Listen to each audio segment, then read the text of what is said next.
Welcome back to Commercial Breaks with Miss Education. I'm Miss Education. Yay.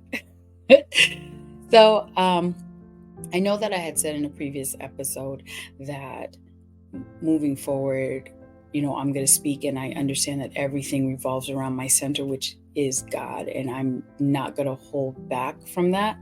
So I thought I would start from the beginning and tell you a story. The Jen I am now at 43 started when I was when I first met God for myself, dude. When I first met God for myself, and it was the little things, it's the little things, right? I remember this so vividly. I was 12 years old in middle school, and there was this boy I liked. His name was Andre, and he was 2 grades older than me. So yeah, I was in middle school and he was in high school. I had this crush on him, and we started dating, right? And one day he came over to my house and my parents were not home. And at the time, my father owned a Mercedes, but it was a diesel engine. So it would, so you could hear it coming down the hill. You knew when my father was coming home. And, Andre and I are at the house. Mom, Dad, if you're watching this, we did not have sex. I was 12 years old, okay? I don't even think we kissed, okay? So my dad's coming down and I hear tick, tick, tick, tick, tick, tick, tick. And I'm like, oh, shoot, you gotta go, because if my dad finds you here, he's going to kill you and then kill me. So you gotta go. And I was so nervous, right? I was so nervous. I'm like, God, please, if you are there, if you are real, can you please just let him go and we don't get caught? So yeah, Andre made it out. And I think my dad didn't know. I don't know. Like with parents, you act like you don't know, but you really know. But my dad never brought it up to me. And, people are like, well, maybe that's not God. Whatever. For me, I had sent a prayer up to God because in that moment, I thought it was life and death. When you're young, things are much bigger than they are. And I thought that was life and death. And I was like, God, if you can get me out of this one, please, if you are real, please get me out of this one. And he got me out. I was like, hold up. You got me out. Are you really there? Did you really hear me? Because I know I've been taught about you, but I haven't experienced you for myself. And here I was in a situation and you came through. Oh, okay, let's see how this works. That was my first encounter with God over a boy. And I'll tell you this much though, over the few years, I was 6, so I started at 12, 13, 14, 15, there were other boys involved and God came through. I was like, and here's what's funny. Now that I'm older, here's what this meant for me. Again, to each his own. But every time God showed up in these tiny or these little events, it made me believe in him even more. Because in those moments, those small events, like now that I'm looking back, there were small events, but at that time they were massive. I was like, if this God can save me from this huge problem, right? Then he has to be real. And as I got older, I realized that those problems that happened earlier were small, and that the problems that I'm in currently, whether I was 16 or 21, at that time, those are huge, and God can get me out of those, right? And this has been the pattern where God answers these prayers for me. And at the time, I feel like they're so massive, and he proves himself over and over again, right? There was one time I was sitting, I was heavy, emotionally heavy, and I had to get on a flight. And I'm like, God, there are wars.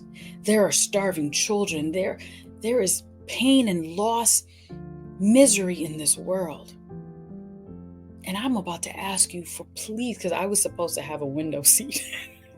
I was like, God, I'm simply asking you for, aisle seat. I was like, God, I'm simply asking for a window seat. And I wasn't supposed to have it, right? I was like, God, please, I know I'm being so selfish right now because there are real world problems and I'm having a first world problem right now. And I just need a window seat. And honey, I get on that plane. And not only is there a window seat, there's no one sitting next to me. And I just cried. I cried because with everything going on, God stopped and said, time out. I need to get my baby girl a window seat. I need to get her a window seat. And I was like, who am I that you love me that much? You know what I mean? Like, what did I do to deserve you to stop and hold up? We got to get Jen a window seat. When there are real problems out there, my window seat was not a real problem. Yes, in the moment I was going through a lot, but I'm not dumb. I'm not selfish. I know that ain't a real problem. But he came through. He said, pause everything. I got to go help my girl. And he did. I guess there has to be a trigger warning, right? What I'm about to say, whatever. I don't know. Here's the one, I mean, there's plenty. My life is full of examples where God has come through over and over again. But this one here is the one that, like, nothing but God. I was married, right? This was my ex-husband, and it was not a pretty relationship. It was bad. It was a bad relationship. It was abusive. And I remember I was in school. I was in law school. I was taking evening classes. And I remember that I had to, how the story goes, right? I was leaving Andover and I was on 93. I don't know which direction, but going towards the airport. And I was in a state of depression. I mean, suicidal depression, legit. I was like, God, I am done. I am done. And I'm in my car. That I had this. Yeah, it was a Mercedes. Was it the Mercedes? I think it was a Mercedes. I don't know. But I'm in my car, and I'm on 93, and I'm speeding. And here's the thing with my car. My car needed an alignment. You know, like when the wheel, if you let go of the wheel, it's supposed to still stay straight. The tires are supposed to stay straight. Well, with my car, it pulled to the right. Right? It pulled to the right. So if you let go of the wheel, the car would veer to the right. It happened all the time. And it was a strong pull. My car needed to be fixed. So I'm on the highway and I'm accelerating. I'm at 80. I'm at 90. I believed I flirted. I touched 100. Right? And I'm crying because I'm like, God, I can't do this.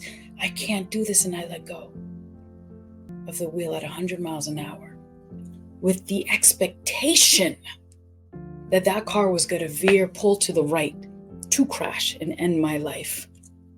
Let me tell you what happened, man. At the time no, this is not the Mercedes. This is the Suzuki. This is when we had CD players in the car. I was listening to a Donnie McKirkland song at the time. It was a brand new CD. Nothing was wrong with that CD.